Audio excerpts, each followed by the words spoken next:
Okay, my turn. I got one.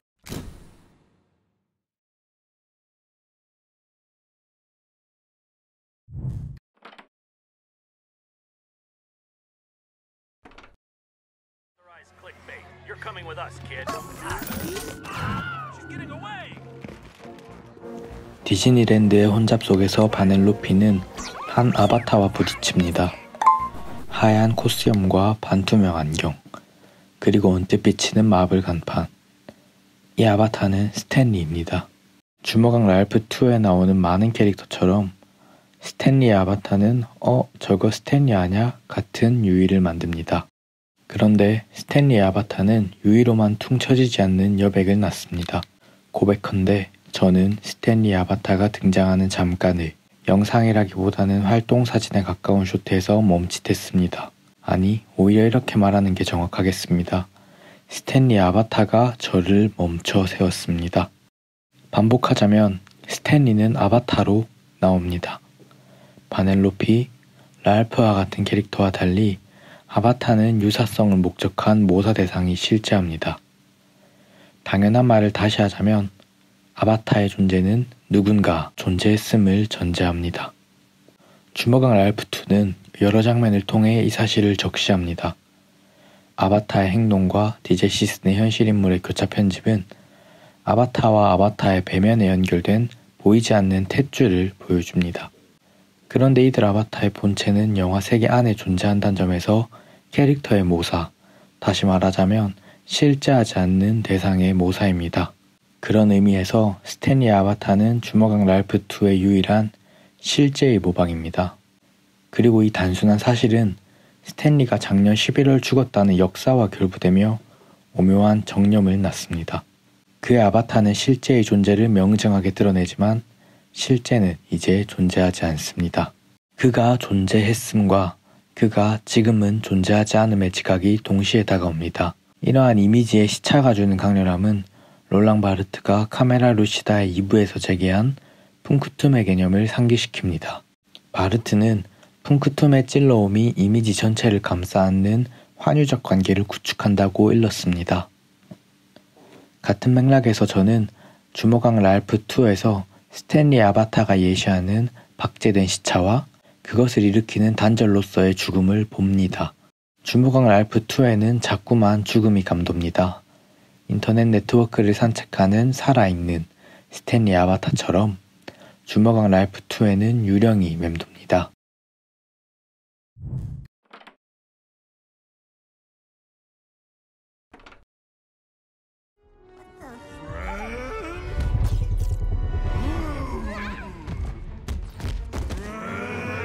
아서에게 포착된 랄프의 집착과 독서는 바이러스로 창궐합니다. 친구를 연호하며 인터넷 세계를 무너뜨리는 복제된 랄프는 서로 뭉쳐 하나의 거대한 랄프를 이룹니다.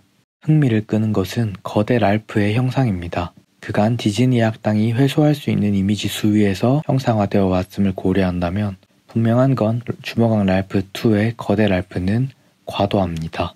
매끄럽게 연결되어 있지 않은 복제 랄프는 소위 환공포증의 이미지를 연상시킵니다. 끊임없이 움직이는 각각의 복제 랄프는 무언가 불쾌합니다. 복제 랄프들이 보이는 거대 랄프의 형상은 실감의 중심을 둔 언캐니 밸리를 연상시킵니다.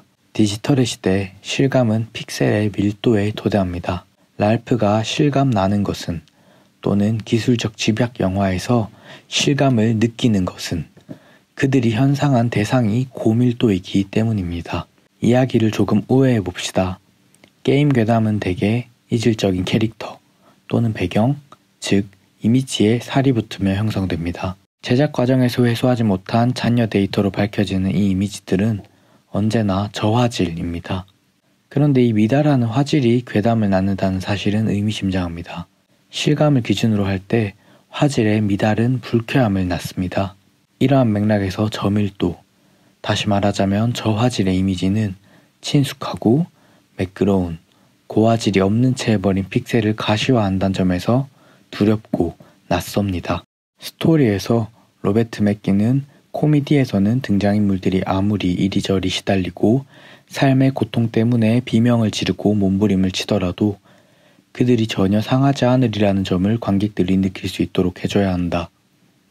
설령 건물이 머리 위에서 무너져도 홀쭉이와 뚱뚱이는 무너진 돌더미를 뚫고 일어나 먼지를 툭툭 털고는 아주 폭삭 무너졌군 하고 중얼거리면서 그 자리를 떠나는 것이다. 고 이릅니다. 팬케이크를 너무 많이 먹은 토끼가 결국은 폭발하고 마는 엔딩 크레딧을 살펴봅시다. 앞서 맥기가 코미디를 설명하면서 말한 이야기들은 아동 서사의 문법과도 크게 어긋나지 않습니다.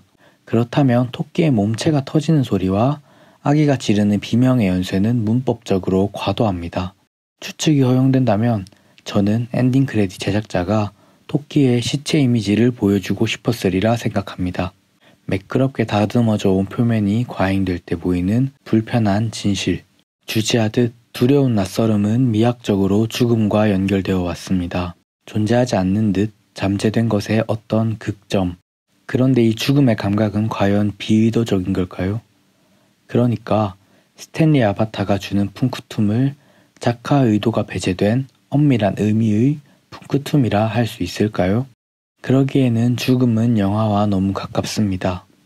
결론을 말하자면 저는 주먹왕 랄프2가 죽음을 간접에라도 세워두고 있다고 생각합니다. 더욱 정확하게 이야기하자면 주먹왕 랄프2의 중심은 죽음을 포함할 수밖에 없습니다.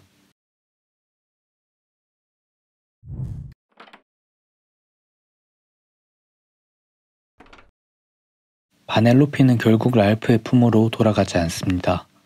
갈등을 해결했음에도 불구하고 바넬로피가 없어진 리트워크 가족 게임 센터 앤 아케이드에는 침울한 기운만이 맴돕니다. 대합실에 홀로 남은 랄프의 큰 몸과 바넬로피가 부재하는 슈가러시는 주먹왕 랄프2의 결말에 무엇인가 결여되어 있음을 암시합니다. 주먹왕 랄프2는 마침표가 찍혀지지 않은 문장 같습니다. 이유는 분명합니다. 주먹왕 랄프2가 디즈니의 영화이기 때문입니다. 디즈니는 하나의 문법이고 세계입니다. 그리고 디즈니의 세계에서 마침표는 분명합니다. Happily Ever After. 결말을 넘어 후사까지 넘쳐흐르는 이 충만한 마침표는 디즈니의 세계에서 언어로 직접 제시되거나 영상으로 간접 제시되어 왔습니다. 어찌되었건 디즈니의 세계의 끝은 곧 Happily Ever After입니다. 주먹왕 랄프2에 결여된 것은 이 마침표입니다. 당혹스럽게도 이 영화는 마침표의 가능 조건을 일러줍니다. 랄프는 바넬로피에게 다음과 같이 말합니다.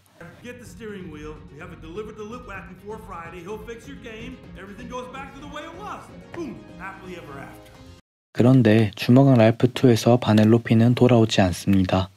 바넬로피가 돌아오지 않은 리트워크 가족 게임 센터 앤 아케이드에서 해필리 에버 애프터는 유보됩니다. 이 문장은 메타적으로 읽을 필요가 있습니다.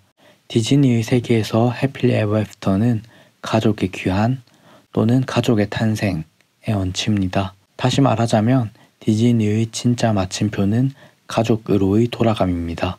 다소 의고적인 디즈니의 가족주의는 오래도록 그들을 겨냥한 비판의 주요 논점이었습니다. 저는 디즈니가 이 사실을 알고 있었다고 생각합니다.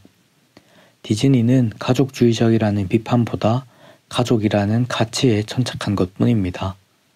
정치적 올바름의 요구를 누구보다 빨리 습득한 게 디즈니 아닐까요? 그들은 모르지 않았습니다. 다만 포기할 생각이 없었던 것입니다. 김혜리의 필름클럽에서 김혜리 기자는 시트콤 문화가 위기에 처한 요인 중 하나로 스마트폰을 꼽습니다.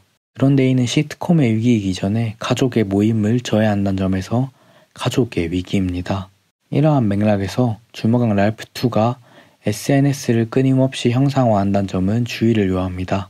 SNS의 시대, 인터넷의 시대, 스마트폰의 시대에 가족의 물리적 모임은 해체됩니다. 바넬로피와 랄프의 영상통화처럼 가족은 접속할 뿐 접촉하지 않습니다.